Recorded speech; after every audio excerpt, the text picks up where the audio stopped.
T-minus 20 seconds.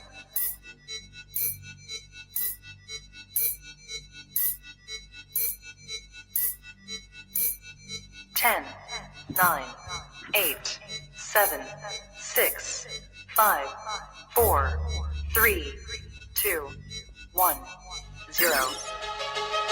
Yeah. Get high, rapper. Man hour. You already know. It's live. It's raw. It's going down. Like this. I'm going around and letting everybody know that they welcome to the show. It's the latest thing you ever seen, you already know. Let me introduce you to your host of the hour. It be Mike and Mike. Yeah, it's the man hour. Got the hottest plays, all the breaking news. Every rumor, every trade, every breaking bruise. Tighten up the screws. Yeah, it's going down. Have you saying what the fuck and never watered down. It's going down. I'll be rolling up. And if you buy it or you sell it, then you made the cut. Watch me flip it back. I can double up. I got sriracha for that ass, I'ma burn it up. Gotta check the rules and know that it be fair foul. Rep blow the whistle, coach throw the towel. We can do this on the field, on side the lines. It's the man hour though, now we going live. And what is up, everybody? Michael Buckhouse here with the Mike and Mike Man Hour, live, raw, and uncut sports talk coming at you on this Tuesday edition, fresh off the hottest, greatest game of all time. Kansas City Chiefs whooped the Baltimore Ravens' butt last night. Patrick Mahomes, 5 touchdowns. Lamar Jackson, 97 yards passing. That tells it all right there, guys. But this is live, raw, and uncut sports talk. Head over to mikeandmikemanhour.com. Donate to the show. Buy a T-shirt, buy a hat, all that good stuff. Also, head over to the YouTube channel. We're live on YouTube right now, every Monday through Friday, 1 p.m. East Coast time, youtube.com/Mike and Mike Man Hour. We are giving away a hoodie over there on the YouTube page right now. All you have to do is use hashtag ManHour and it gets you entered in to the show. We have a couple special guests here on the show tonight. We have my man, Brandon Coombs from Triple Shot Sports. Brandon, what is up? What's going on, people? Triple Shot Sports live tonight at 7 p.m. Central Standard Time, 7 to 9. We are going to be going over a whole lot of stuff, including having the boys from Twist on to talk about the atrocious power ranking by Matt Benz that was released tonight. I cannot wait to talk to this man. His power rankings made me want to kick puppies this morning. Yeah, I mean, as soon as I saw those power rankings, I'm like, dude, did you even watch NFL? Like, does he even know anything about NFL? Come on. I don't know. He's got a 1 and 2 team on there for a spoiler. He's got a 1 and 2 team on there. Right, and he still has the Ravens on there too. So, I mean, that shows you how great those picks are. But we also do have another guest there. We got Coach Tip for us filling in for Michael LeBlanc here for the next several weeks, maybe even a little longer. Tip, how are you doing today, man? What's up, guys? How are you all today? We are good. Thanks for having me. This is Tip from Tip Steaks. Get it while it's hot. Those power rankings, sometimes they can be misleading, but I can't say that I disagree with them a whole lot. There's a couple of teams we could kind of rearrange and move around, but Tip. Hey, the fantasy makes it different, man. It makes you look at it differently. All right. So we're going to throw a curveball at you guys since we all three brought up the power rankings right out the bat here. Let's go ahead and let the cat out of the bag and talk about Matt Benz's power rankings from the All Access Sports Network. Benzi's bit in Twist this week in Sports Talk is where he's from, and should us name them all 10 and we kind of just pick them apart, or should we start from 10 and go up, guys? What do you think about that? Hey, your show. Let's do it however you want, but either way, we're going to pick them apart. All right, let's do it. Well, let's go ahead and let the cat out of the bag. At number 10 right now, he does have the San Francisco 49ers. Coombs, you referred to a 2-1 team being in the top 10. Yes, they're 2-1, and I think they have their third string players playing too. Man, they are littered with injuries from top to bottom. How does Benz have these guys in the top 10? Look, he might have saw the fact that they absolutely destroyed the New York Giants this weekend, and Barkley. I think he's still coming off of the wedding and being out of town for for the honeymoon and all this other stuff. Maybe he just didn't get to watch football again for the second straight week. Maybe the wife has a stranglehold on him. I don't know. But here's early in the here's season. the thing for you, Matt Benz. Saquon Barkley is out for the year. They don't have Saquon Barkley. The New York Giants do not have anything going for them. They're going to be a 1-15, maybe 0-16 team this year. They are not going to win very many games. So it's not surprising. And I said this on our show last week. The San Francisco 49ers did not need anything but their third string to beat this New York Giants team. Mm-hmm. So the fact that you have them over, 3-0 teams is beyond me, man. I don't know. Tip. What do you got? Well, I wonder when these rankings are coming out if he's looking at talent alone on paper. Because if you've got San Francisco ranked at number 10 and you're saying they're one of the top 10 teams in the NFL, you have to be saying that because they have talent. So if they have talent and they're decimated on their team because of injuries, the only reason I can figure that they're ranked so high is because of talent and because of, when the talent heals, when the players heal and they get back on the team, where will San Francisco be then? Will it be too late to make a run for the playoffs? Or will they be the team that everyone expected them to be this year, which was at the beginning of the season was the number 2 ranked team, and in some instances was number 1 over Kansas City. But we clearly see that Kansas City is number 1. Clearly, you guys have not been listening to the Mike and Mike Man Hour because I had the San Francisco 49ers missing the playoffs. Like, did you really? I couldn't even have them going to the playoffs. Like, I mean, I did too. Yes, they may have been 8, 7, and 9, but yeah, I had them at about 10-6, maybe 11-5, and I had them at least no less than a wild card. And the only reason I gave them a wild card was because they're in the same division as Seattle, and I thought, Seattle can beat them. So that's why I took the wild card, but I didn't have them missing the playoffs. I just thought they were too good, had too much talent. And when they're putting it all together, even with Jimmy G being, middle of the pack quarterback as of right now, I still thought they had a great defense, and I thought they could at least make the playoffs with their coaching. Right. So that was my. Yeah. So Tip, you were saying that you were okay with the San Francisco 49ers being like a 10. Like that's kind of where I'm getting. I don't know if I would have put them 10. It depends on how you're ranking them. So if you're ranking them because of the talent and what's on paper and what they could be and what they were, well, now you're talking, they are a top 10 team. But if you're ranking them as opposed to how they're playing at the moment and the injuries that they have and the players that they're without, now that drops them out of the top 10. So, which way are you ranking them? How are you ranking? What's your method of ranking them? Right. I guess that's what I'm looking at. Yeah, that makes total sense. And to me personally, like when I think of power, like the top 10 power teams, like I go by week. So like is this team performing this week? Are they performing? No. So like in theory, like I have a clean slate each week going into the power rankings and like look at the previous week usually. And that's why I say I think he may have ranked them by the talent alone and what's on paper, what they were and what they could be, as opposed to what they are now. Or he may have ranked them after he was done hitting the bong or something. That's possible also. Yeah. Well, I mean, just to defend Ben's a little bit here, the Giants are still an NFL team. Any given Sunday, they can come out and like they can win. And when you smash a team like that, was it 36-6? I think the final score was. That's definitely flexing on some teams there. Then look and then that's looking at his number 9. Your weight around. Yeah, so and then looking at his number 9, he has the Tampa Bay Buccaneers, another 2-1 team in the top 10. Tip, what are your thoughts on that one?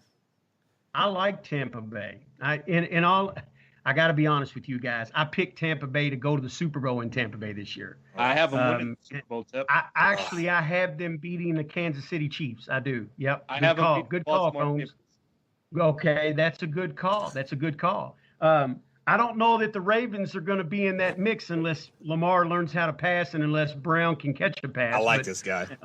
They definitely need a receiver, man. They're just bad on receiver. Now, you did notice last night, as a side note, going away from Tampa Bay for a minute, as a side note, when Baltimore ran the ball last night, and I know we're going to get to this in a little bit, but when they ran the ball last night, they were effective. And In Kansas two City series. didn't do but it was the passing that kills them. It's just the passing. It's just they don't have anybody, and now there's talk of OBJ, but I know we're going to get to that. But I like Tampa Bay. I think Tom Brady, even at his age, with the talent that he has around him, I think that he has the ability to lead this team in a way that they've never been led, along with the coaching staff.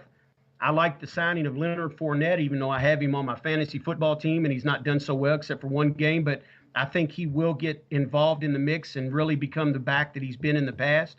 I love their receivers. If God can stay healthy, it's not looking good early. But as an all-around team, and I don't know what's going on with Gronk, and they got like 17 tight ends that they're not using. So I don't know what's going on with that situation, but I like Tampa Bay, man. I think as the season moves on, I think you could even see them move up in the rankings. They got a really young, good defense, and they're great against the run. They're learning how to be better against the pass with Whitehead, and I just think they're an up and coming team. And let's face it, guys, TB12 didn't go to TB except for anything to win a Super Bowl. That's it. That's all he went there for. And he's got 2 years to do it. So the only problem I have with the Buccaneers at 9 is who you have ahead of him at 8 and 7. So let's get to number 8. well, let me just throw some points here about the Bucs. I mean, they are in the top 10, I think, simply by default. By the end of the day, they are going to be a 10-6 team because look at their schedule. It is the easiest schedule that I have seen in a very, very long time. I mean, granted, what Tampa Bay went 7-9. That's why they're going to be 13-3 and not 10-6. They're going to be 12-4. I was picking 12-4 is what I was going to say. Either way, they're still a wild card team, and they get beat in the first round of the playoffs. Hot take. Facts are facts. And then Matt Benz has number 8, the New England Patriots. Coombs, I'm kind of mixed feelings about how you feel about this. The Patriots at the beginning of the season, I was not high on where they were going with their defensive opt-outs. And then I wasn't sure how Cam Newton would gel in New England. But they've impressed me. I think that the Patriots should be higher than 8. I think that they are definitely better than the number 7 team. I think that the New England Patriots are one of those teams that have actually shocked me. I think that Cam Newton has impressed me with the way he handled that Sunday night game. Yeah. Even though they ended up losing, like normally when he was in Carolina, that's a time where he would tend to melt down and be disruptive on the sidelines or sit there with it hanging his head. Instead, he came out and he led them on a 5-play drive that brought them to within a touchdown. And then he came back out and had them on the 2-yard line ready to beat the Seattle Seahawks. So at Seattle. Yeah, at Seattle. And granted, there's no fans in the stands, so it's a different, it's different. But gotta put asterisks there. It's still a 3,000-mile trip, though. So. I just think that the way that he has adopted to the Patriot way, I think the Patriots are probably a playoff team, and they might even compete with Buffalo for that division, even though I thought Buffalo was going to run away with it. Has he really adapted it to the Patriot way, or has the Patriot way adapted to Cam? I think he's adapted to the Patriot way. I think he's not hanging his head on the sidelines anymore when they get down. If he makes a mistake, he goes out and he corrects that mistake. Whereas when he was in Carolina, if he made a mistake, it ate him up for the rest of the game. But winning also cures that too, though. Yeah. Well, I think having the best coach in the history of the game helps that. Second best. Yeah. I got to be honest with you. I was real surprised too. It was almost like, oh gosh, this is night and day coming together here. What's going to happen? And man, Cam is just the way he talks. It's mature, and he just, it's really been a good match. It's been good to see. To be honest with you, I was kind of hoping it wouldn't be because I wanted to see my Dolphins, but that's not gonna happen. He said his Dolphins. Yeah, I hate to admit that, man, but it's true. It's true. Yeah. So Matt Benz is chiming in here on the Facebook page. I just clicked over. He says, "Get me on this, bro." Benz, you'll be on tomorrow, man, to defend yourself. And you'll be on my show tonight, where I'm going to kick your ass, Benz. So be sure to head over to Triple Shot Sports and hit that like button, or actually Go to youtube.com and search for Triple Shot Sports. Get over to that 100. Coombs, how close are you guys to 100 now? Man, we are stalling out at like 57 right now, man. Guys, we're if trying you go to over there and get to subscribe, you 100, win but- some shit. It's that freaking simple. Just go subscribe, right? So Check it out. Check it out. speaking of biggest like surprises, 2-1 teams. Actually, are they 2-1? What the new 1-2? Yeah, the Saints at number 7. What the hell, Ben? Dude, ahead of the. You realize the Bears are 3-0 right now? Yeah, The worst 3-0 team in history. this guy. It worked out fine. So You got my shot at the Dolphins. no, I had to wait. get you, man. Touche, brother. If Trubisky was still going to be that quarterback, I would agree with you. But with Big Dick Nick at the helm, this is a different looking team with a quarterback that can complete passes and actually hit wide open receivers in the chest instead of 15 feet over their head. This is a completely different looking team, and the Bears are poised to be like I had them at 11-5 coming into the season with the same exact scenario. Actually, I actually had them losing the first 2 games and then Nick Foles taking over and them going on a run. But the way they came back against Atlanta, they do have a tough, schedule ahead of them over the next, 4 or 5 weeks. I think they come out of that probably 3-2. If things go right, maybe 4-1. So I think that they are an 11-5 team, and the way they came back, even though it was Atlanta, and I put money on it when they were down 16, I said, hey, you know what? Atlanta blows these leads. I'm putting money on this. So I ended up winning money off of that as well, so it made me double happy. But this Bears team is really good, and I've said it for a couple years now. They are a quarterback away. Even when they were 12-4 2 years ago, they were still a quarterback away from being a Super Bowl contender. And all they don't need a great quarterback. They need a decent quarterback, and that's what they have in Nick Foles. decent for 5 games. Tip, what are your thoughts on the Saints being number 7? Oh man, can we just skip the Saints? Yeah, we can. I mean, they I have mean, no what reason do to be you the top what do 15. you say about? Yeah, what do you say about the Saints? I mean, they're. I hate to say it, They need Michael Thomas. Michael hurt. Thomas he's the biggest deal, and what goes with Michael Thomas is stretching the field, and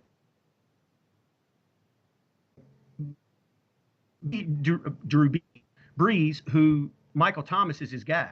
So you lose your number 1 guy. You got nobody to stretch the field. You've got a quarterback who seems to be losing it some, with his arm strength. And I mean, I guess it goes with age in the territory. He's still a good quarterback, but he's not what he has been the last probably 3 or 4 years. I think we started to see that last year some, and it just really hurt. Now you've got Kamara, but now Kamara's great. He's on my fantasy. He was one of my keepers. So I loved the game the other night, but the more you use him, the more susceptible he is to injury. Right. And if he's your number 1 guy, you have to have some. So you sign Sanders, but you don't throw the ball to him. So now you're throwing to Traquan Smith and whoever else you're throwing to. You sign Cook, you don't throw the ball to him. So I'm not really sure what's going on there in New Orleans, but it wouldn't surprise me if Mr. Winston made an appearance here very soon. Okay. Hey, Tip, he's Tip, a gunslinger, man. Tip, I know you are new Gunslinger. to Coombs and you guys just met, but Brandon Coombs says Jameis is a top 10 quarterback in the NFL. And you just stroked his ego. Now No. right now. Oh, no, hear me out. Let me give me a second. I'm going to explain this. Okay. Fantasy wise, Jameis Winston is a top 5 quarterback. We talk real life. The guy is gold in fantasy. And if he didn't turn the ball over so much, he'd be platinum. He's ridiculous when it comes to fantasy. But when it comes to an NFL game, he's a different type of quarterback, and I'm not sure he's a winning quarterback. He'll get you points, he'll score you some points, and he'll throw the ball a lot, and you'll have it up, and you'll move up and down the field.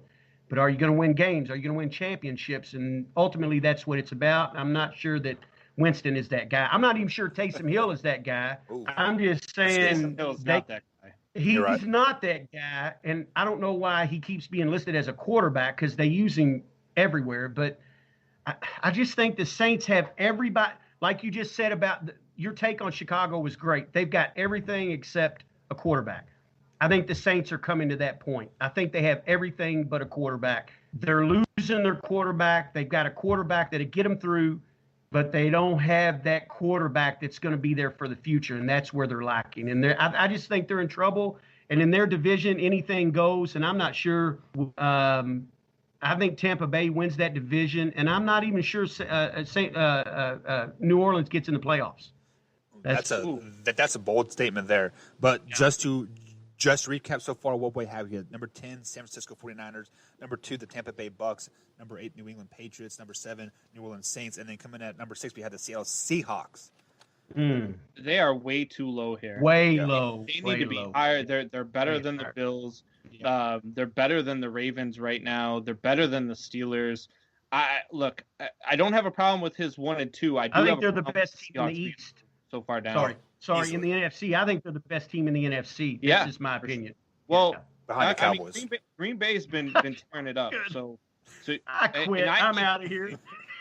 I hate the Packers with everything that I am, but they've been the best team in the NFC so far. Right. Yeah, all around, I'll give you that. Yeah.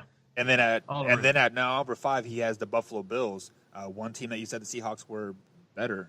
Bills. I mean, they've been pretty impressive the last few weeks. They have, and that comeback against the Rams, they gave up the lead, and then they came back and took the lead. I mean, that showed me that Josh Allen is the real deal, and that Buffalo is the real deal in that AFC East. But I mean, they should be at number 6, and the Seahawks should be higher than 6. They should probably be at 2 or 3. Agreed. I agree. And then at number 4, he has the Baltimore Ravens. To have a 1 or a 2-1 team or anything over an undefeated team in the NFL is just crazy to me. Yeah. I don't care how bad you say those undefeated teams are.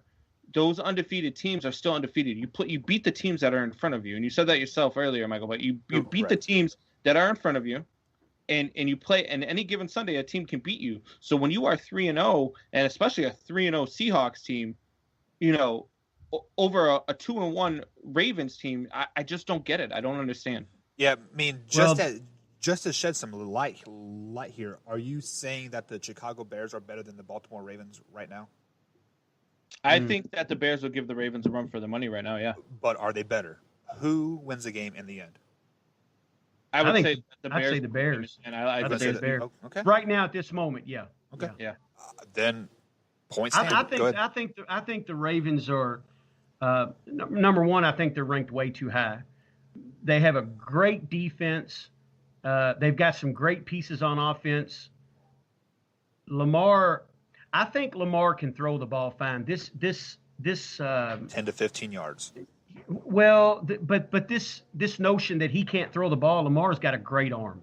He's got a great arm, and he throws effortlessly. They got no receivers that can catch a ball. They have no receivers. Listen. I'm going to give you this little story right here.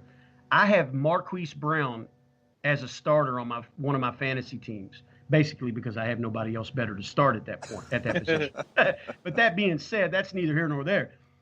He scored 3 points last night. I lost by 3 points. If he would have scored 6 points, I win.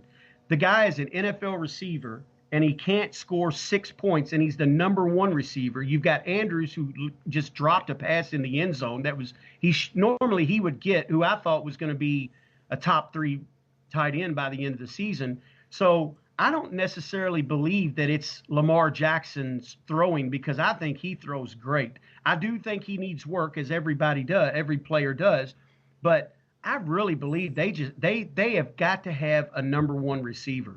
And as long as they don't have that, to me, that's the only piece that they're missing, because Dobbins seems to be a really good running back. Gus Edwards was just clearing the runway last night. And then Ingram, you can see some wear and tear, but I think that's all Baltimore needs is a top receiver, but I'm not sure where they get that at. And until they get that, I don't know that they make a playoff push. How many drop passes did they have last night? At least 7, they had 8? 5. Yeah. 5. Yeah. It was just unreal. And one from Andrews was the touchdown that could have changed the momentum of the game. You just don't know. It was right in his arms. He should have had it. It just so that I think that's what it is. I don't think it's all Lamar, because I believe Lamar is a smart enough, good enough athlete to say, okay, I'm going to work on my craft, and he makes those throws. They got, like Combs said, they got to have a receiver. If they don't have a receiver, if they have a number 1 receiver, they play with Kansas City. If they don't, than they are what they are last night. Well, you guys keep bringing up receivers, and there were 3 or 4 names that were thrown out earlier back in August, like on our show alone. You had Dez Bryant. You had who else was free?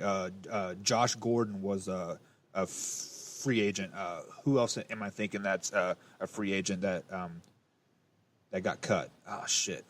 Never mind. You mentioned Josh Gordon. He's a great athlete if he could keep himself together. And I think last year with the Patriots, I believe last year he was on his way to a big season. And I think when Belichick brought Brown in, I think that messed with Gordon's confidence, and it just messed it all up, and it screwed him up for the whole season and maybe his career because he's not there mentally. But I think if he gets with the right team and has the right nucleus around him, I think Josh Gordon could really be a good receiver. Yeah, so you keep bringing up Lamar Jackson. Like, he can throw. All they need is a number one receiver. You just named 3 receivers, Josh Gordon, Dez Bryant, and Antonio Brown. All free agents still, and the Ravens aren't signing any of them because they have faith in what they have. They have faith in Hollywood Brown. They have faith in J.K. Dobbins. They have faith in Mark Ingram. But let me throw some stats out Brown, even if they sign Brown, he may not even play anyway.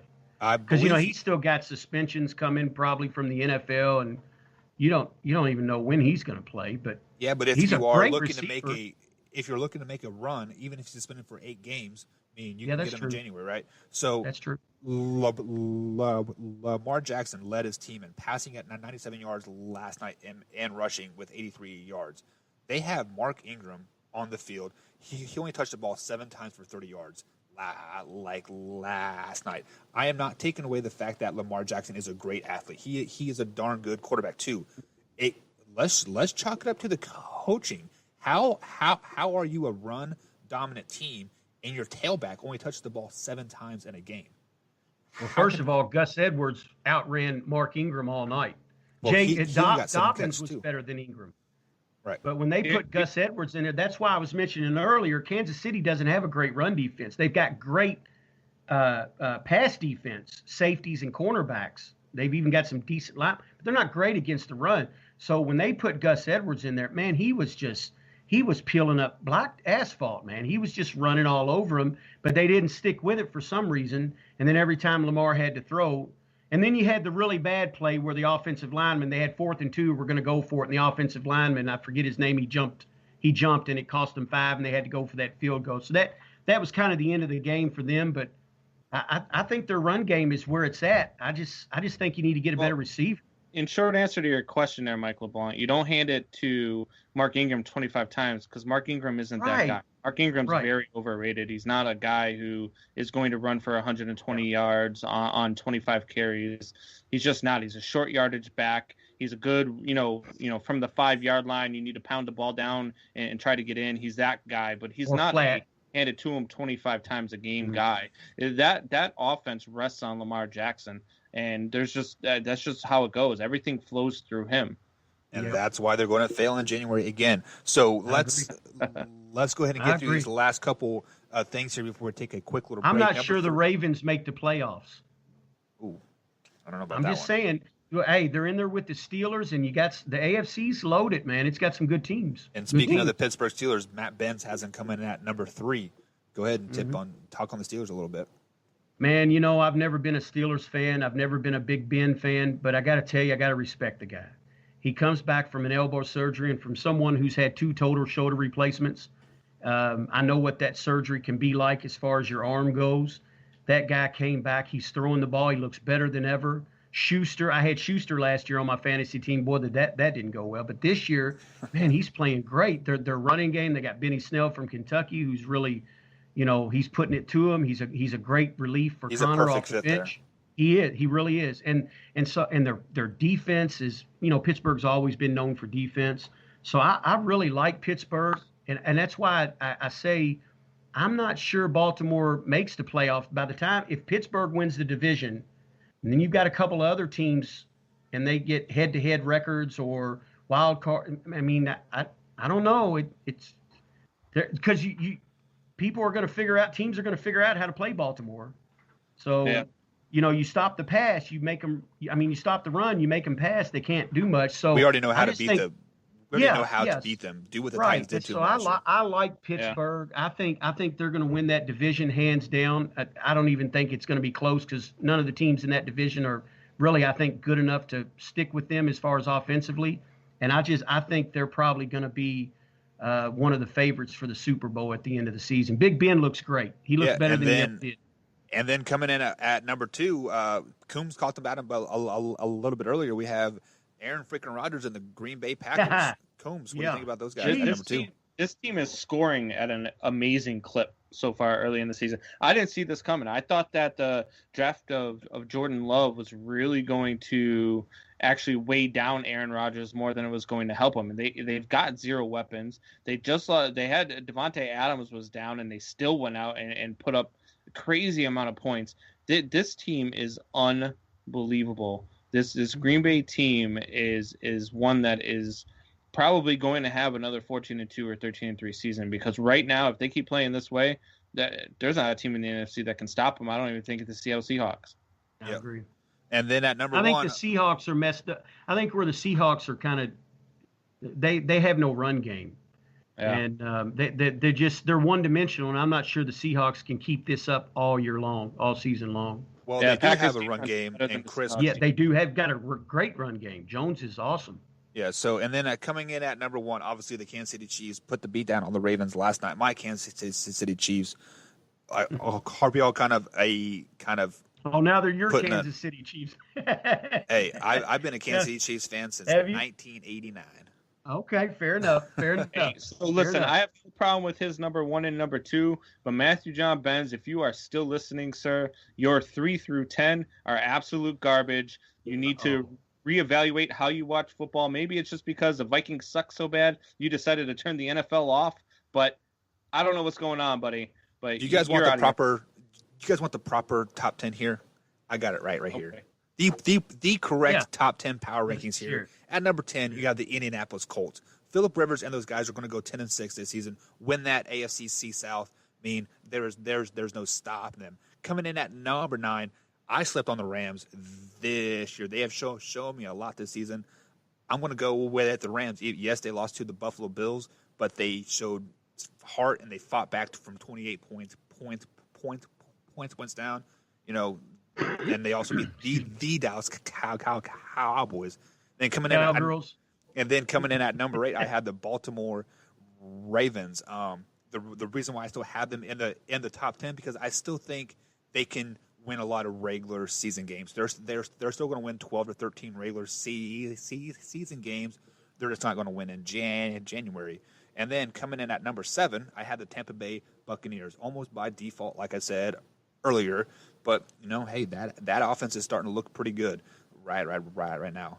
Then at number 6, I got the Buffalo Bills.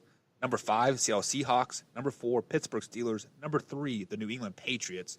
Number 2, Packers, and number 1, Kansas City Chiefs. Quick you thoughts on that. slept on my Bears too. I'm not sleeping, dude. They're still going to be 5-11. Face it.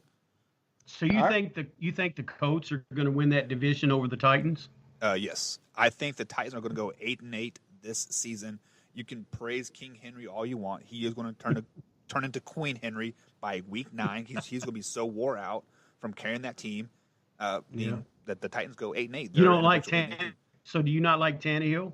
I'm not quite sold on him yet. Tannehill's very underrated. Yeah. I think so too. I think he's underrated. I have not watched enough film on him to make a judgment on him one way or the other. So, yeah. Well, they're becoming decimated with injuries also. Now they've got the COVID thing going on. So who knows if we're going to even have a season. Guys, so we are going to take a quick little break, and after the break, we will talk a little bit about that as well. Mike and Mike, Man Hour guys, live, raw, and uncut sports talk. We'll be right back. Ooh. I'm not doing it.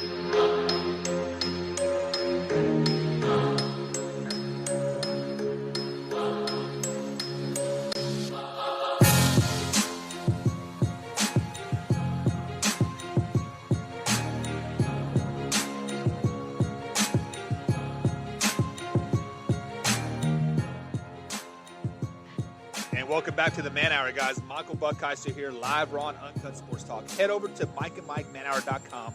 Pick your guys up a T-shirt or a hoodie. They are fresh off the press. Right now, I got mine on underneath my football coaching shirt here, but nonetheless, it's still on. I always wear it. I got special guests here. I got Brandon Coombs from Triple Shot Sports and Tip, my man, over there as well. Guys, we had a great power rankings talk, and let's go ahead and shift gears 100%, and let's talk a little bit of Major League Baseball playoffs. As the playoffs are coming into fruition, they start here in about 20 minutes as the first game. You have the Astros taking on the Twins. Coombs, you are a baseball man. You are a Cubs fan. What do you think of this year's playoffs? Are you pretty excited? Oh, man. Look, I've got 4 games to watch today, and then tomorrow from 11 until 9 o'clock, there are 8 games on all day long. I work from home. I don't know how I'm going to get any work done because I'm going to be staring at the TV the entire day, especially after 1 o'clock when the Cubs come on. I don't understand how I'm going to get some work done. I'm going to try, but no, I'm absolutely excited about this. I think this needs to be the new norm. Like the new norm as in the eight teams from each division? Yep. And run the wild card round the same way and then get into your divisions. Absolutely. Every year. Look, I'm a baseball guy. I'm a purist when it comes down to it. But at the same time, I'm also okay with evolving the game to get more faces, more eyes, and more younger viewers in. And I think this is a great way to do it. Tip, what are your thoughts on it? I like the format. I always thought they needed to kind of move it forward a little bit and add a couple other teams out. Sometimes you don't playoffs. You can sometimes get a team that's just hot at the moment and make it, and that's cool. But I like the format of it being more teams. I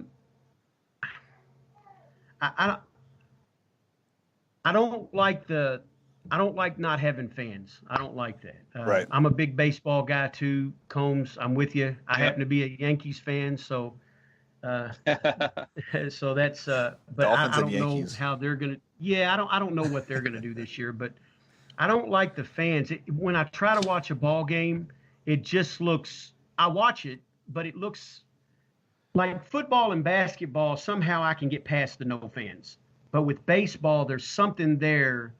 I think they've done a great job of piping in the fan noise, though. Yeah.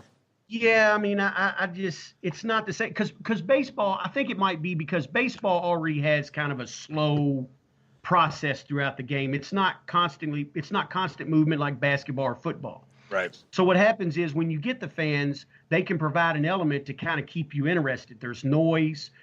There's always usually something going on in the stands they're going to.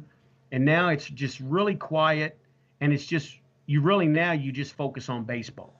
Well, and so unless you're a diehard fan like Combs, I'm not sure that people can get past the no fans, and that's hard for me to do. But I do watch it. I mean, just to add to and your I'm point glad here, it's back at period sports. Yeah, I mean, like just to add to your point there, as a Royals fan, usually this is where our stands look anyways, come about August or about June or July, like anyways. So I am totally used to the no fans thing here. And just to add to your Yankees here, they're going to lose in the first round. Tip, I mean, they might. I mean, you know the what? Indians look good. The Indians have pitching, and the Indians have good defense, and they've got solid hitters through the middle of their lineup. And the Yankees are always decimated with injuries. It seems like Judge is always dealing with something. And then I would have thought the Yankees would have learned their lesson by signing A-Rod to a 27-year deal for $647 million, but they didn't. And now they went out and signed the guy from the Marlins. I can't think of his name now because he's hardly ever in a game, and I've forgotten all about him. But it's now you've signed him to another long, and he's always hurt. Your pitchers are always down.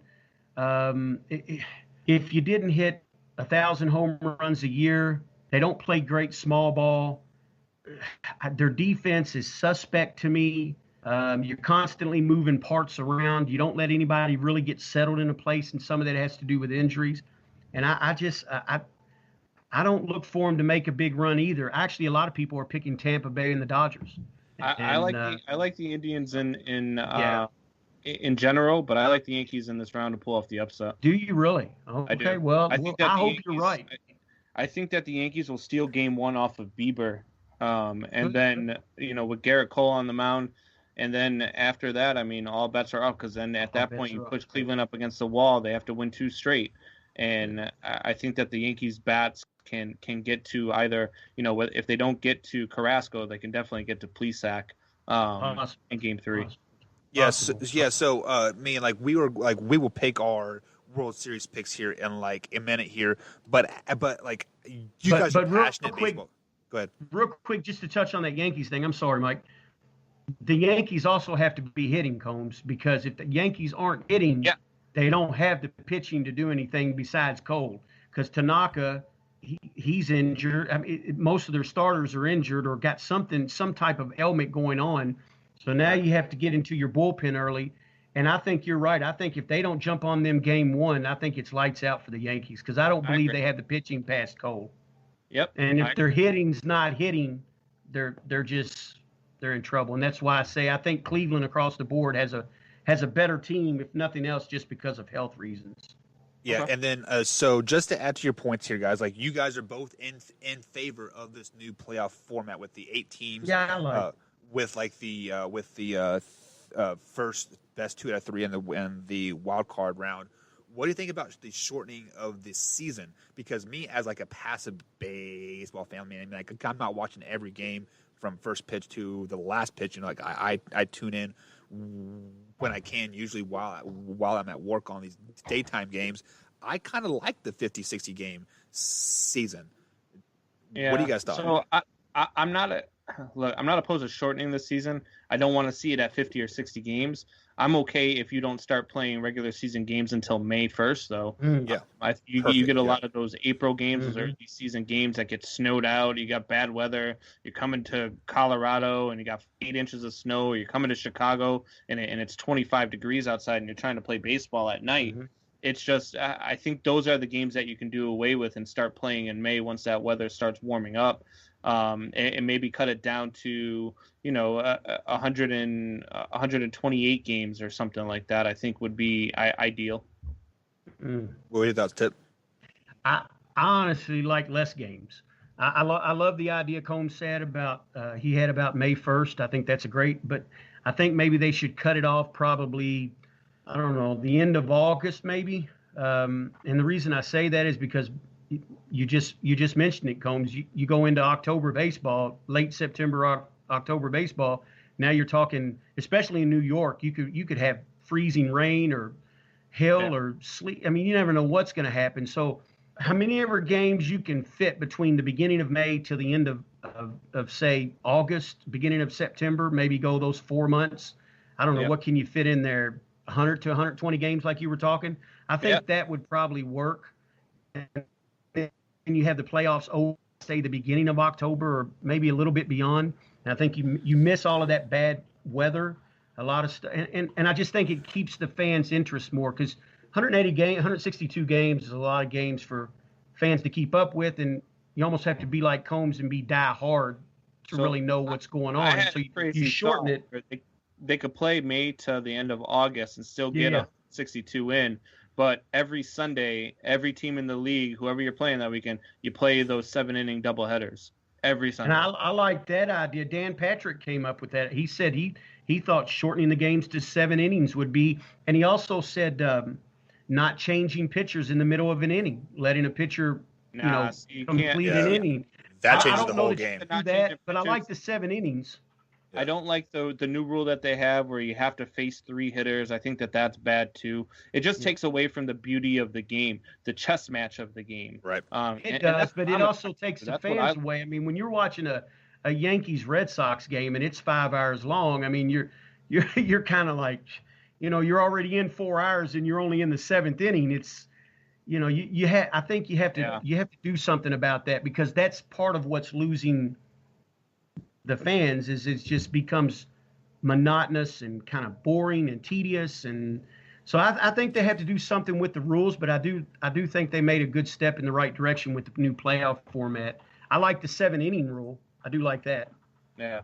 Yeah, on certain games, certain days. Like if you're playing a doubleheader, play 7 innings. Yeah, Yeah, You know? absolutely. I do like that. So quickly before we head to the breaking news of the day, guys, Coombs, who do you have in the World Series? So this one's tough. So I really like the Cubs out of the National League. I know they haven't been playing great. Imagine that. I think the Reds beat the Braves in the first round, and then the Cubs take out the Reds. And then I think that I don't think the Dodgers get past the Padres, and I think the Cubs beat the Padres in the NLCS. And look, man, I hate to do this, and I hate to be an all-Chicago guy, but I think the White Sox, man. Mm-hmm. I think we're going to have an all-Chicago World Series. How did I know that was coming? And who do you have winning? The Cubs? Cubs. Chicago. Chicago. Chicago. Tip, who do you got in the World Series? It's been tough for me to follow because it has been an odd season. Right. I think if I had to go by what I know, what I've seen, what I've heard, what I've read, everything, I would probably have to pick the Dodgers out of the National League. I think across the board, they probably have the best team. They probably have the best pitching. I think they have the best team all around, defensively, hitters throughout the lineup. They got good manager. Got a good manager. They don't make a lot of mistakes. So I'm going to go with the Dodgers as much as I hate to in the NL. And then on the AL, I'm going to kind of throw you off for a curve here, and I'm going to say that the A's get hot and the A's make a run. And I like the small ball that the A's play. I like they always have a low payroll. You remember Billy Bean in the payroll movie, and so I'm going to pick the A's out of the AL, and I'm going to say the Dodgers win it all. I'm going to say it's an all team to reach 30 wins, and they finished with 34. I'm just saying, okay. So okay, I'm a man who takes the odds a lot of times. Yep. So if they won 30 and then they ended up winning 34, I think they're due for to put it together now. It's the playoffs, got nothing to lose. I think it's an all California World Series, and I think the Dodgers finally get it done. Yeah, and I've been speaking highly on the Reds all season. I wanted to pick the Reds. I think said, it's do gonna not be the let the Dodgers and Reds in. the NL. Yeah. Say, like I said, do not let the Reds in because they are a team that can put two games together pretty well. So I want to pick the Reds. Fuck it. Reds win the World Series. Reds win the World Series. I like the Reds in a short series. I like the Reds in a 3-game series. I think they're going to upset Atlanta. I think they got better pitching than Atlanta. I don't like them once that series goes longer because, you get past Bauer, there's really not a whole lot that scares you there. And so I think that they can pull off an upset in a short series by stealing that first game with Bauer, but I just don't. I don't see them in a 5 or 7 game series being too much of a threat for any other team in the National League. You know why the Reds are going to be the World Series championship? Because they took my man Mike Moustakas from the Kansas City Royals, and Moustakas is doing great things over there in Cincinnati. Playing ball. It's simple as that. You know what? I'm looking at the tournament, and I think if the A's get past the White Sox in the first round, I think they can do some damage. You say that, but funnier things have happened. This is sports, Combs. Anything can happen. Villanova beat Georgetown. It can. NC State beat Houston. It can happen, man. Hey, my Wildcats whooped OU. We're about to find out in about an hour. Yeah. All right, guys. So we've been kind of beating around the bush here a little bit, but it is time to address the elephant in the room. COVID-19 has officially struck the NFL. Tennessee Titans and Minnesota Vikings have shut down their practice facilities till Saturday. Let me get my numbers correctly here. There have been 3 players test positive and 5 coaches for the Tennessee Titans. No new cases for the Minnesota Vikings. So, Coombs, I'm going to come to you first. Does this make the NFL not finish the season? No. The NFL will get through it just like Major League Baseball did. If you remember, Major League Baseball had an onslaught right at the beginning of the season. Right. The Marlins hit it, then everybody started getting it, and you weren't sure if they were going to get through a season. And all this month of September and pretty much all of August, you didn't hear anything about it. Right. It was non-existent. They figured it out. They got these guys away. And so, I don't. I don't think this affects them. I think you're going to have 2 games that are canceled on Sunday and have to try to figure out something, because unless all 4 of them have the same bye weeks, you might have to institute a week 17 before you start the playoffs, just to play all the games that you're going to end up canceling if these aren't the only 2.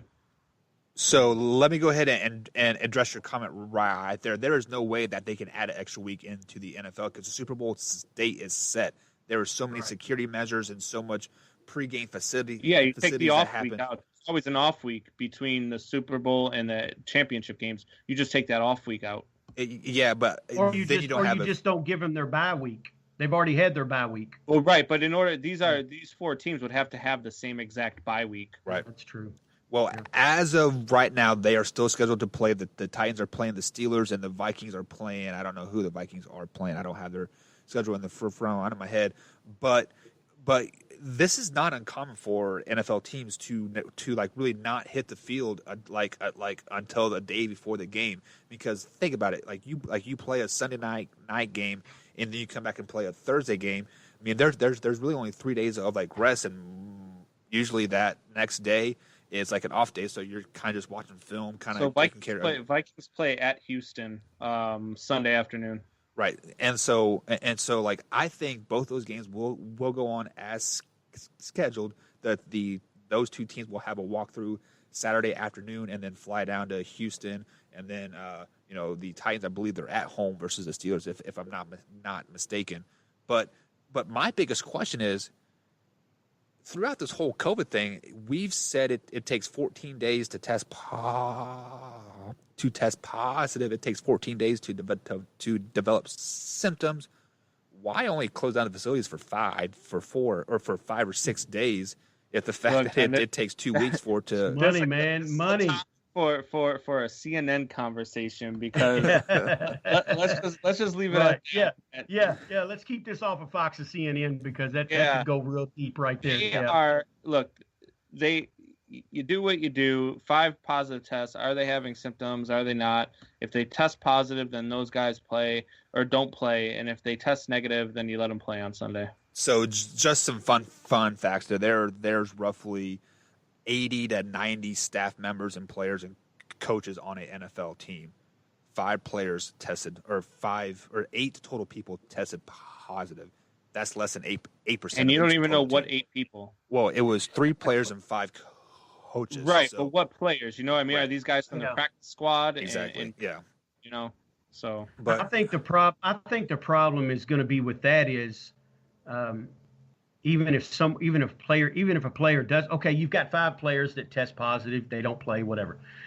You've got other players that don't test positive now, but are opposing teams going to want to play with the probability or the possibility that, hey, are the Steelers going to say, hey, I got a wife, I got kids, these players are not testing positive now, they're negative, but what happens if the test wasn't right? What happens if they've contracted between the time of testing and now?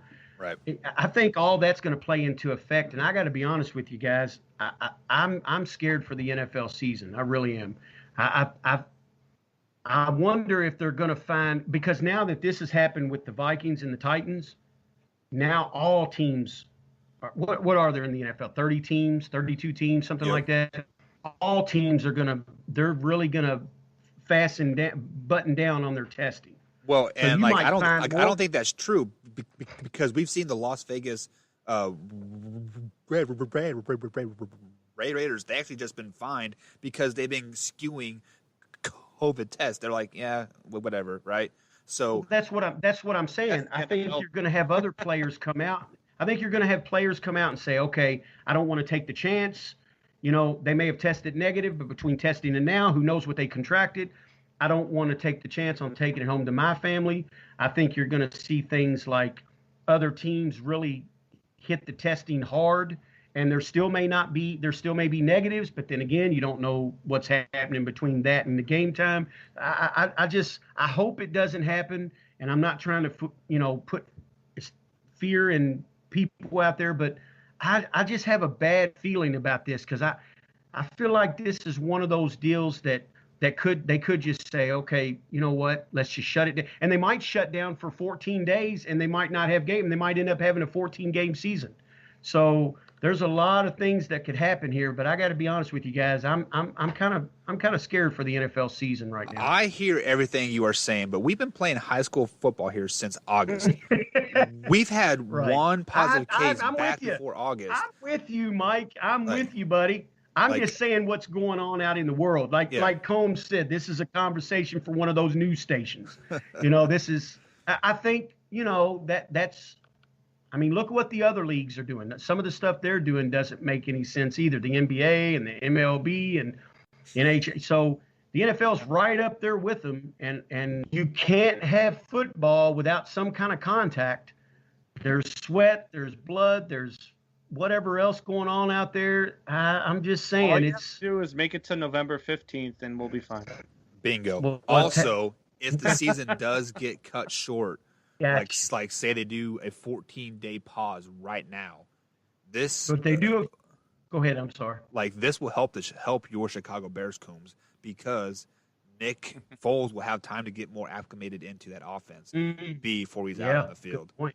So do you think if they quarantine the whole league for say 2 weeks, 14 days, are they going to now? Like you said, Mike, they can't replay games unless they just say, okay, you're playing in the middle of the week tonight, to make up that game like they would a baseball game. But if they miss say they quarantine for 2 weeks, will they now shorten the season and say, okay, now you've got a 14-game season because we don't have time to get a 16-game. So now that messes with the playoffs. It's a whole big deal, man. Well, it would mess with just as long as every team could plays mess with the playoff format, because if you had 2 more games and a team needed 2 more games to make the playoffs, that could be a major deal.